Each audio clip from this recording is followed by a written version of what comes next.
morning, y'all. Mark Cordone, episode 108, Golden Mike Live. Rachel O'Rourke, do you know why we've had 108 episodes of this? Why, Mark?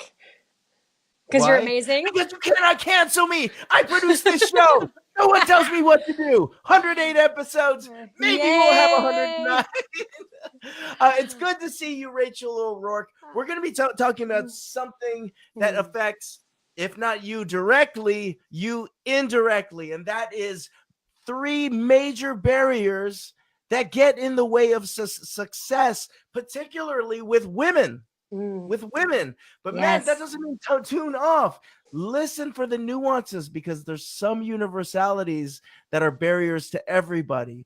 Today we're talking about women. We've got Rachel O'Rourke with us today on Golden Mike 108. For those of you who haven't met me, my name is Mark Cordone. I'm the founder of the Make Money Coaching Program, and I'm the Chief Disruptive Officer of the Joy Revolution. But more importantly, I'm a positive psychology coach, which means this.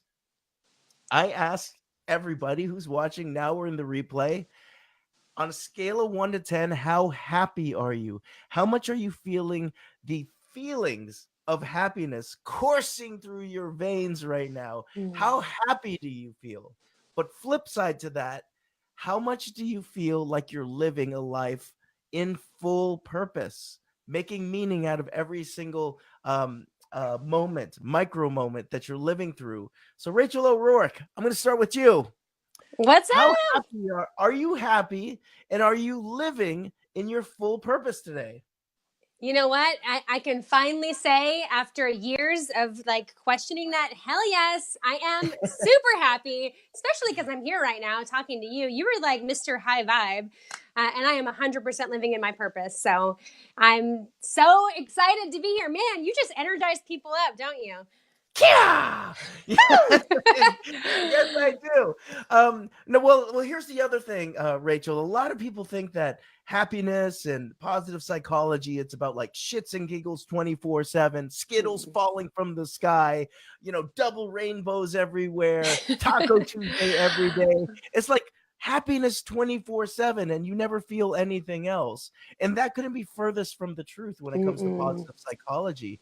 Positive psychology is really about embracing the ups, the downs, the all arounds that we go through almost on a daily basis. It's not about running away from things that are unhappy, but embracing that and increasing your capacity to experience life.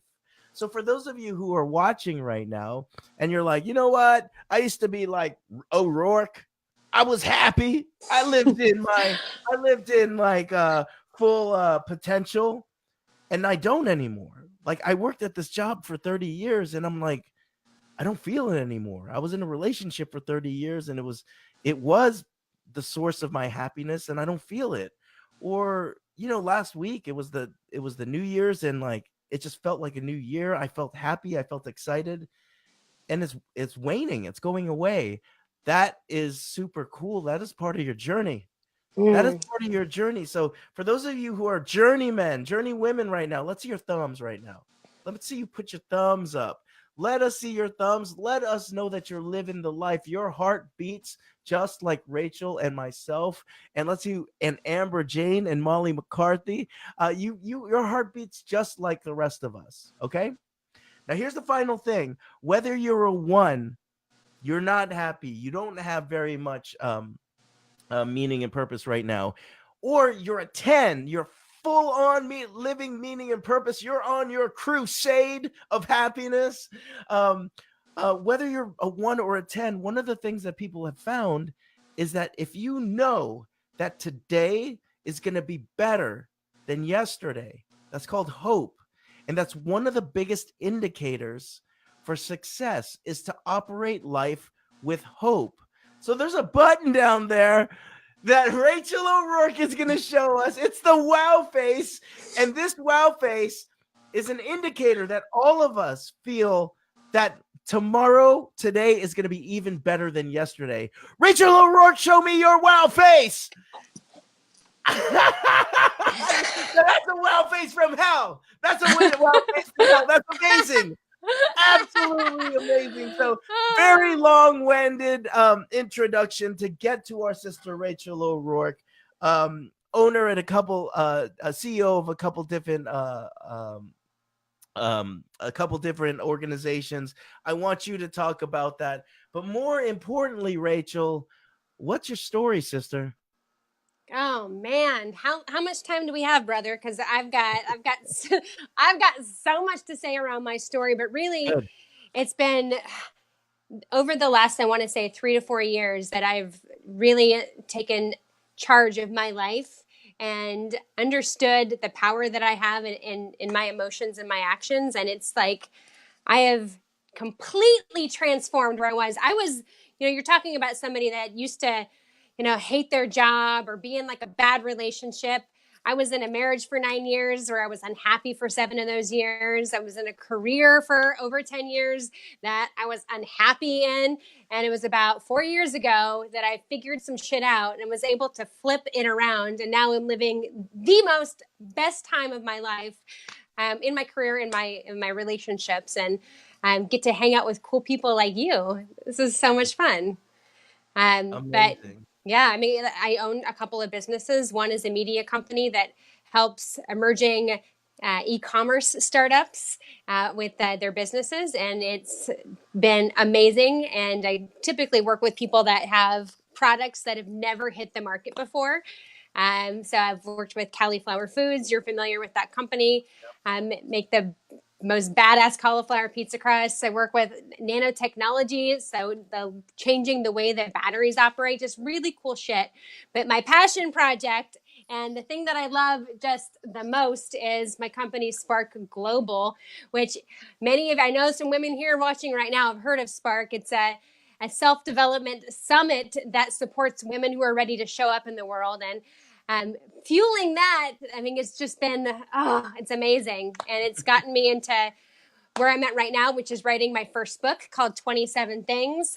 27 things that are either subconsciously or consciously holding women back from happiness and from showing up in the world. And today I want to talk about 3 of those things. And I picked 3 things that really could go for men or women, because I know your audience is mixed.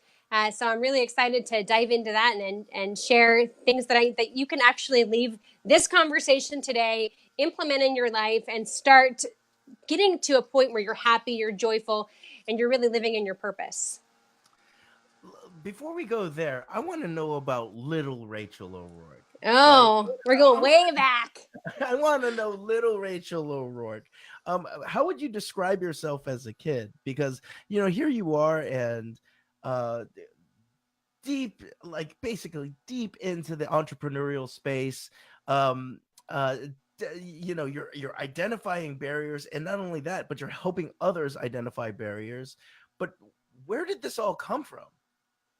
Well, that's a great question. And I've been really kind of in this space of really remembering little Rachel lately because of writing this book. And I think a lot of the barriers that we have as adults start when we're children. And Mm-hmm. for me, I had a young single mom. She had me when she was barely 18 years old and didn't have a dad until I was 15 and my mom got remarried. And I spent a lot of years of my life feeling like I was different and I was not good enough because we were poor.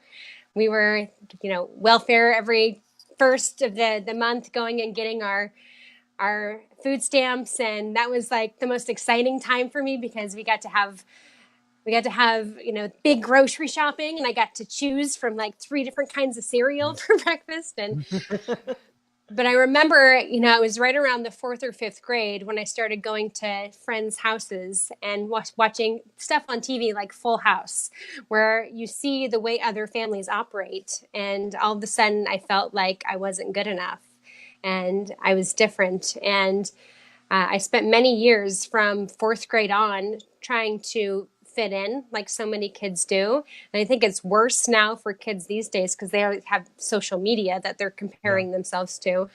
But it took forever for me to realize, I mean, years into my adulthood, that I was just as good as everybody else and I didn't have to pretend to be somebody that I wasn't.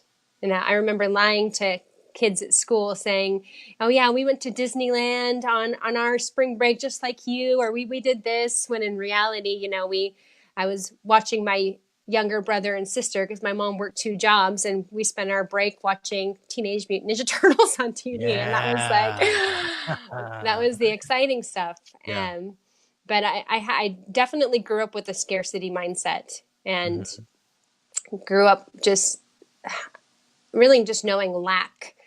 Yeah. And it doesn't mean that I wasn't happy. My mom had an amazing mom who took us on, spontaneous road trips to go visit family, and she made life interesting and happy. But it didn't stop the feeling of thinking that money defined me, or lack of money defined me and my family, and it made us not good enough. Yeah. Yeah. I mean, thank you for sharing that. Is that something that there was a particular moment that helped you shift out of that, or think, hey, there's more to life than thinking this certain way? Or was it more something that was like a slow burn that you look back and you're like, wow, I don't think like that anymore? Um, can you recall a particular moment where you were like, no, this is not the way that I think anymore? I think it started slowly as I started, as I grew, and I started meeting people who I always felt were better than me, because maybe they had a different status, and started developing friendships with these type of people. You realize that, God, even if somebody has money, everybody's got their own past. They've got their own shit that they're dealing with, Hmm. and it's it doesn't make me less than. It makes me even more so connected to other people. But it really, I think that the big catalyst and the pivot for me was, I want to say 4 years ago. Well, no, it was longer than that. It was when I was going through my divorce. God, it feels like it was just yesterday. It's like 9 years, 9 years ago. That like I really was kind of going through this phase where I'm like, who the hell am I if I'm not, just a mom, and I'm not just a wife, and really trying to do some self discovery, that I started really having to go within and figuring out, things that I love about myself. That I started doing those mirror exercises that coaches have you do, where you're just really Hmm. trying to figure out what qualities do I even love about myself, because there's so much negative self-talk that there's constantly going on in our heads. And for me, it was people, if I let my guard down, and at this point I had accumulated money, I had all of the things, but I still felt not good enough. And so that doesn't fix money doesn't fix that feeling. It's something that you have to figure out within yourself. And so I started doing the work, and I started reading and pouring into self-development books. And I think a lot of people have this moment where, they have this awakening, and they realize, like, well, shit, this whole time I've been this powerful human being, and I didn't even know it. And I want to say, like, that was probably the biggest shift for me. Okay. Yeah. And is there a particular book or passage or reading that it really drove down the point that, okay, maybe this is the truth of where it is that I am right now, and things with the grace and ease and joy starting to come as a result of it?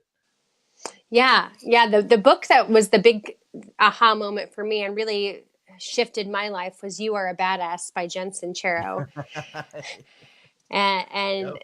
yeah, it was like, she tells these stories about how she was in her 40s and broke, and living in her parents, or living not in maybe her parents, but she's living in a garage, Yeah, she was and broke. she was broke, and she was just like, what the fuck am I doing with my life? Like, I'm capable of more than this. And Hmm. then she did the work, and she started shifting her mindset.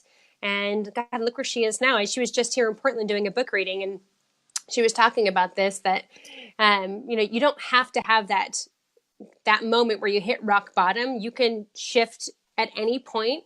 You don't have to have like, oh my gosh, I'm dying of a horrible disease, or I got into a car accident, or I just like got fired. At any moment you can stop and say, no, I deserve more. And that really, Yeah. really got me to like stop and think, because at this point, this is 4 years ago, I've married the man of my dreams.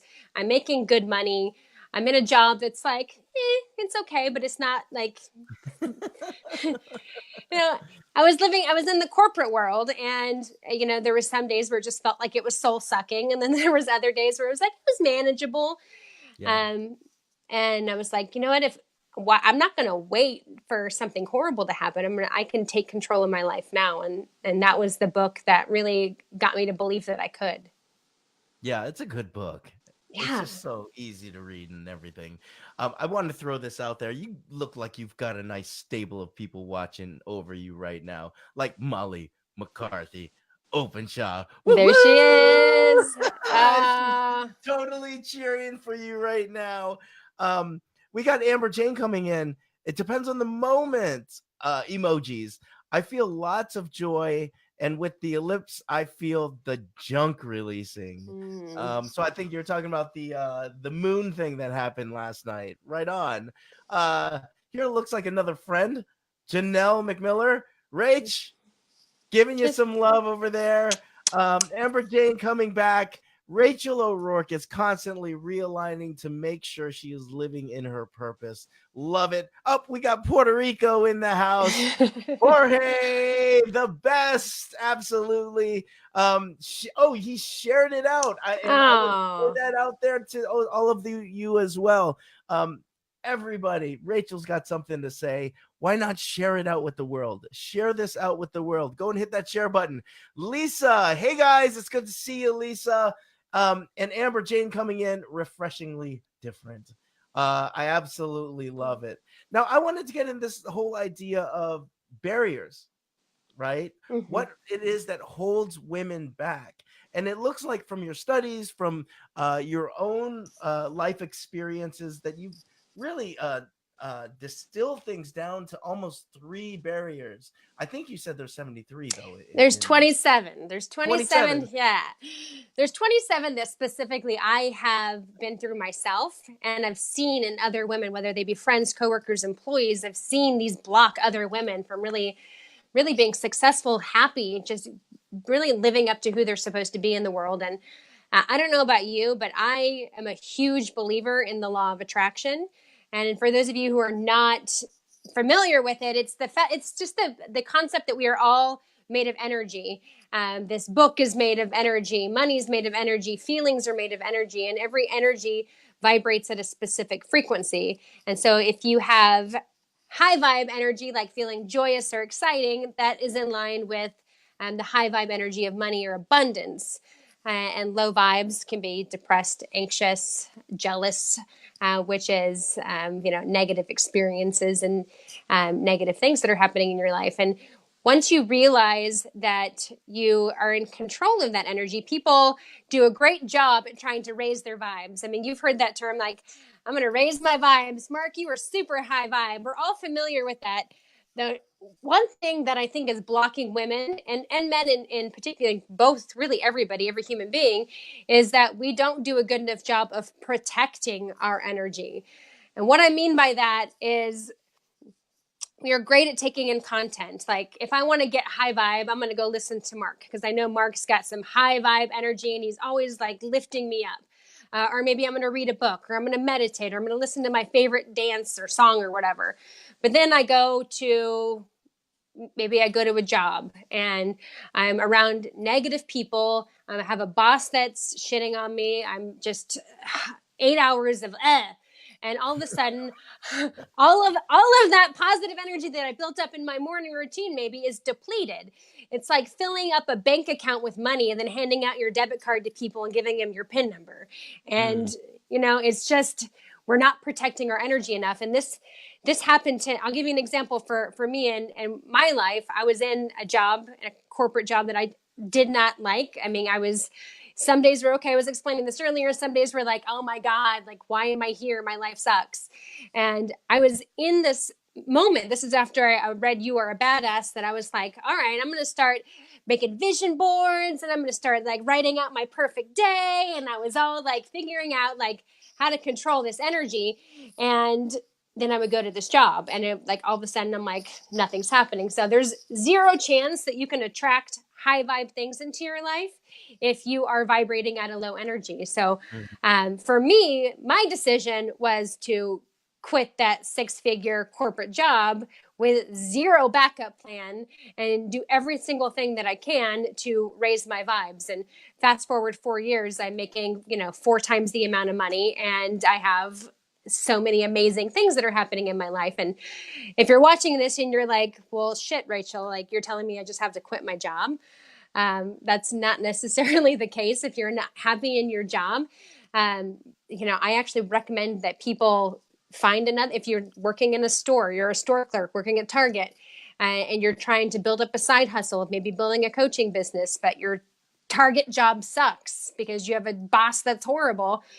If leaving that job is going to stress you out because you're not going to have money, that's another low vibe experience, right? Then go find another clerk job. Go over to Walmart. Maybe you'll be happier at Walmart. If you have a better chance of being joyous during your work time at Walmart, what you're attracting and what you're trying to have happen in your life is going to happen so much faster. Does that make sense? It makes total sense.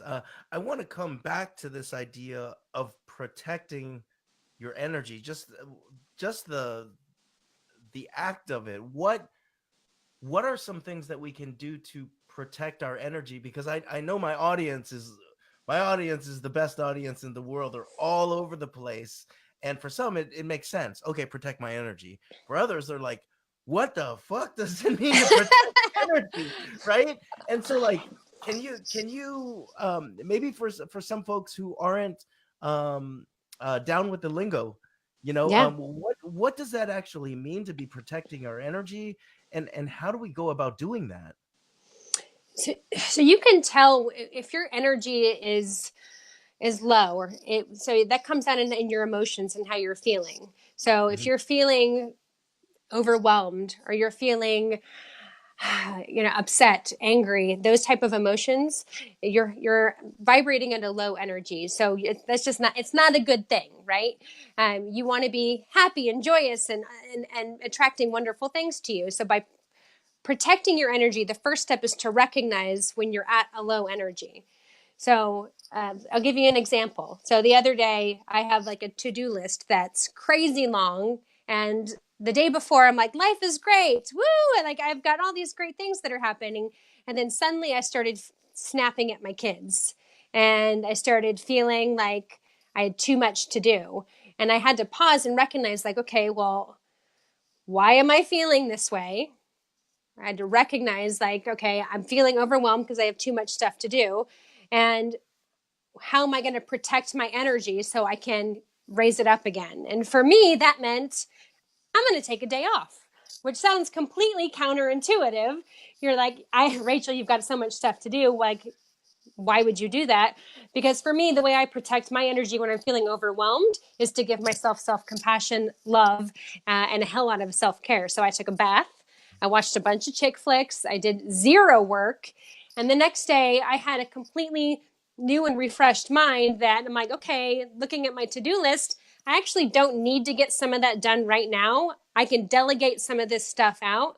And I was able to bring my energy back up because I protected it by just taking care of myself. So Okay. there's one example, but this also can be if there's somebody in your life that is constantly making you feel kind of stressed or icky, or just frustrated. You can protect your energy by not being around that person. So it's definitely people that is in your life, but also content that you're consuming. So my mom, here's an example. My mom watches the news all of the time, and not all the time, but she's often like has anxiety and she's stressed. And I'm like, dude, stop watching stuff that makes you stressed. I mean, it sounds that simple, but what you're consuming as far as content, and sometimes you might not even know. You're like, on Instagram scrolling through, and all of a sudden, like, you're feeling like crappy about your body, or maybe you're just like, man, I'm just feeling like I'm not living up to like what other people are doing. Stop looking at other people's feeds. Yeah. If that's like lowering your energy and lowering your vibes, like you protect yourself by what the content, the people, and the situations that you allow. And I say allow because it is your choice, so that you allow into your energy field. Okay. Yeah. Gotcha. Protect it. Gotcha. Got me. Protect it. Now, let's keep moving a little bit further now. Sort of the idea that you've identified 3 of the 70 something things, 27. of the 27 things. 70. That's of, going to be a long ass book. yeah, exactly. Of the 20 something things that are basically getting in people's way. Yeah. Basically getting in people's way. And I want to hear what you have to say about that. So outside of protecting your energy, another thing that is really getting in people's way is having a consistent fear of feedback or fear of judgment. Mm-hmm. And this can be, as simple as like you're in a meeting and you have that inkling, like you want to raise your hand to give it an idea, but you're have that voice in your head that says like, what if somebody says something negative about it? Or maybe like there's a blog post that you're wanting to write, but then before you hit post, you're like, oh, that might offend somebody. We're so afraid of feedback and judgment that we don't do so many things that could propel us in our careers, in our life, and just our overall happiness. And I mean, there's 2 different ways to fix this. One, um, stop thinking about like the worst thing that could possibly happen and think about what's the best thing that could happen. Like for example, like last week there was a blog that I was really hesitant on sharing. It was about the fact that I left one of my kids home on a family vacation, and there's a whole story behind it that you'll have to go read the blog post to understand. But I hesitated for a while, even though my gut instinct and my intuition was saying, Rachel, you like this is something you should share. I was so worried that I was going to get the feedback like, you're a shitty mom, and like, who would ever do that? And just people that don't understand. Thankfully, I did post the blog. I got some great feedback from women who were like, oh my gosh, like, I've experienced stuff like that too. Thank you for making me feel okay as a parent. But even more importantly, it opened up a conversation with my son who read the blog, and I was able to actually talk about the experience with him in a situation that I never would have been able to share with him my feelings face to face because he would have shut down. But by him reading it, it's improved our relationship. So, and this can happen in so many situations. I mean, I have a client that is terrified of being on camera, and like that she has an online business, and I'm like, girl, you got to get like you got to get visible where people can see you. And she was terrified of it because she was so afraid of what people were going to think. And I'm like, your business is never going to grow if you don't start sharing more about yourself. And I think for her, and this was like a big aha moment, that she was so afraid of being judged because she's always been the one that's judging. And Mm. women are so good at this, at judging other people, that it automatically makes us fearful of being judged. I mean, Yeah. you know that saying, like, it's the spouses that are like the most jealous and like afraid that their spouse is cheating on them. They're usually the one that's cheating. They're usually the Um, cheaters, huh? yeah. So if you're afraid of being judged or you're afraid of feedback, like stop and recognize, like, how are you judging other people, and how are you giving people negative feedback? Because the minute that you can stop doing that to other people, it allows you to start putting yourself out there without that fear. Like they go hand in hand. Yeah, it's kind of like turning the mirror on yourself to be like, okay, before you go and put all this stuff out, let's see how much of this is actually you. Mm-hmm. How much of this is actually you. We got Minu who just dropped one on us. It is the expectations we think we have to live up to that keep us from taking that decision. But checking Mm-hmm. in, stepping away from what's creating that catabolic energy and tuning in what we desire in that moment is the solution. How do you feel Uh, about that? I think it's fantastic. Fantastic. Is it Manu? Fantastic advice. That's so so true. We have expectations for what people should think about us, and what what that post, what that share, what that idea is. We expect one so much out of ourselves. We also have expectations on what other people are, how they're going to react, and we have no idea. Nor are You we don't. responsible for other We have no people's idea. reactions. We are not like I am not responsible for your reaction to my talking to you today. That has nothing to do me being on your. I appreciate the platform, but if you absolutely hate this and you're like, God, why did I have that woman on? That's none of my business. Because that Totally hate it. because you know what, there might be one person who's watching that this could change their life, and that's really all that matters. And hopefully it's Amber because she just dropped a truth bomb on your ass. So that's a cool thing. What else? I know that there's two other good nuggets of goodness that you want to share with us. So that I have one more for you today. One Okay, more. one more. And I'm leaving, I think, the most significant for last, because this is something that so many people do, and I was doing this myself for the longest time, and that is, we are all dream and no action. We are so good at thinking about exactly what we want in life, and especially when you have this awakening moment where you're like, oh my gosh, like I can dream big. And so we did this with my mastermind group recently. We wrote down like our day in the perfect life. Where are you? Who are you with? What are you feeling? And really dream like what could your life be like? And then we start plotting in our head, our little human brain, on all of the steps that we need to take to get there. We think we are in charge of the steps when we are not in charge of the steps. We're in charge of the destination. And the problem with Mm. this is oftentimes there's so many opportunities that come into our life, and we're like, oh no, I'm supposed to go this way. And there's a story, I think it might be, God, it might be even in the Bible, of the guy that is drowning in the ocean, and he's like, God, save me, God. And this fisherman boat comes up, and they're like, hey, like, let us help you. He's like, no thanks, God's gonna help me. And they leave, and like somebody else, another boat comes along, and he ends up dying and going to heaven. And he's like, God, why did you not save me? And he's like, dumbass, I sent you two boats. And but that we do that all of the time in our life. We like think we have the perfect plan, like, all right, I'm gonna, in order for me to get my own TV show, I've got to go to, this school, and I've got to, go to do this internship, and then I've got to meet this person. When in reality, like the universe, God, whatever you believe in, they're sending you the people and the opportunities that if you just slowed down and paid attention, like things could be moving so much faster in your life.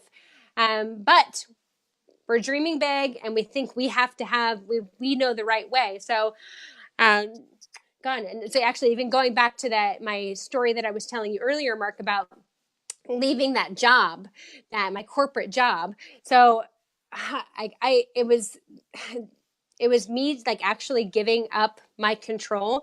So I was in, and I'll even tell you where I was at. I was working at 24-hour fitness, and Mhm. I was a general manager, and I was like miserable. Started reading You Are a Badass, and like visualizing, doing vision boards. Nothing was changing. I was frustrated. And so finally, one day before work, I put on some meditation music. And then I just said, you know what, universe, I give it up to you. I am going to just follow my intuition, because I think that's how God and the universe communicates with us. And I'm going to, like, whatever intuitive hit I get, I'm following. That morning, I'm driving on the way to work, and I'm listening to the radio, and a song comes on that I don't like. And I go to change the radio station, and the freaking radio just shuts off completely. And I'm like, that's weird. Go to turn it back on, change it, shuts off again. So I'm like, okay, I'm stuck listening to this stupid song, and I'm in traffic, and I'm already like, ugh.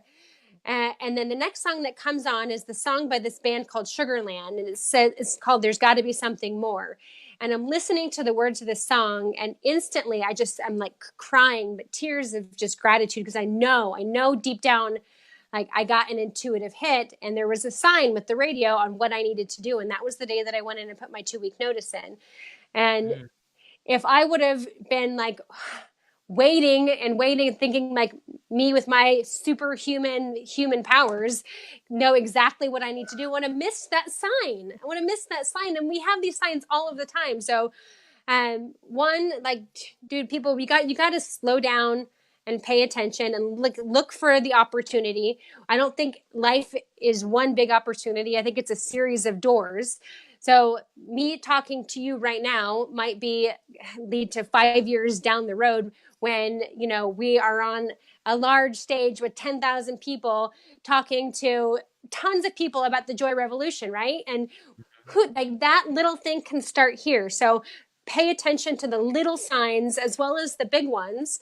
And you can like do that by like one, I definitely agree having like a meditation practice, because that's when like you can get those intuitive hits, because you get quiet enough because our minds are racing a bazillion miles an hour most of the time. And then two, listen to your intuition at all costs. Like if I can tell you anything that has changed my life over the last few years, and I got to tell you guys, my life has drastically changed. My life is amazing, but it's because I listen to my intuition, no matter how crazy it sounds or scary it is, and making those action steps. Whenever that I get that intuitive hit. So it's not all about dreaming; it's taking the action as well. Oh, is there a 3? That was the third one. Why do I So, keep thinking that's the second one? so number one is protecting your energy. Oh, Number two is your fear of feedback, fear of judgment. And then number three is having your head in the clouds, all dream, no action. And yeah, listening to your intuition. And that's how you take intuitive action. There you is guys my watch the 3. you guys watch the replay. You figure out which number is which. You know what? Um, There's 24 more that you can get when you buy my book later on this year, which is called 27 Things. yeah, so that's 3 out of the 27, and it looks like people are picking up what you're throwing down. Janelle, listening to your intuition and having a growth mindset is everything. I know that's how Everything. Janelle says it. Everything. Yes. Who's back in here? Exactly, the ability to acknowledge what is what we desire and tune in with that. Yes. Absolutely. And Amen, then we sister. got Amber dropping truth bombs left and right. Boom. Truth bomb city. So how can we continue to keep in touch with you from here on out? The best way is to go directly to the website, which Mhm. is thesparkevents.com. We have annual summit, a big summit for women that happens every September here in Portland. So if you want to hang out with 300 other high vibe women, then come to Portland September 21st and 22nd. Lots of other events and workshops that you can attend. But really, I love in-person stuff. So if you're in the Portland, Oregon area, or if you want to come visit Portland, I mean, it's gorgeous here, especially in September, then, you know, make a trip. I absolutely love it. Rach, 50 minutes in flow. Does it feel like it? Has it really? It's been Oh. 50 minutes, baby. Damn. The sparkevents.com is also in your show notes, so you can click on that. Rach, if you want me to take you off of a person that we can click on for Facebook, tell me now, because people can click on your name on Facebook right now and add you as a friend. Please do. Yay!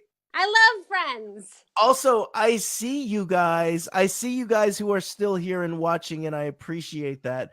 Share this out. If something stuck with you and you know that it can stick with somebody else, share this message out. We don't ask for money. We don't ask for anything except for your time and sharing it out. So please do. Now, here's the big dealio. This is why it's called the Golden Mike O'Rourke. Because you have a golden mic, if you can visualize, that's coming down from your ceiling right now. And that golden mic is stopping right in front of you, O'Rourke. Now, the beauty of this golden mic is that it translates into every language all across the world. Everyone is listening. They want to hear what it is that you have to say. So, Rachel O'Rourke, your golden mic is live now.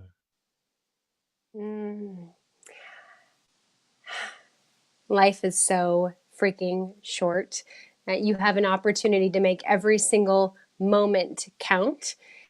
Every single moment. A good friend of mine, Annabelle Fisher, who right now unfortunately is dying of stage 4 ovarian cancer, is making her one life count even in her final days. So I challenge everybody to hashtag live like Annabelle and to make it count, people. Make it count. Every opportunity, every person, every moment. Protect your energy. Make your life amazing. Amazing. Okay, so Rachel, I just want you to hold that heavy golden mic in front of you right now. Just hold it out in front of the camera. Now I want you to smash that golden mic like it's hot. Boom! Rachel O'Rourke, you smashed it. You're done. Who's gonna step up to the golden mic next? And Rachel, we got to have you back. This was awesome to talk to you, especially when the other 597 barriers get rid. Rachel O'Rourke is with us. And here's what I got. Final thing for everybody who's watching or sharing out or watching on the replay. If you're feeling happy and you're living life as its fullest capacity, full purpose, what is your responsibility to change history for the better? I'm Mark Cordone. This is Rachel O'Rourke. You've been watching the Golden Mic. Peace out. Oh! Bye. Bye.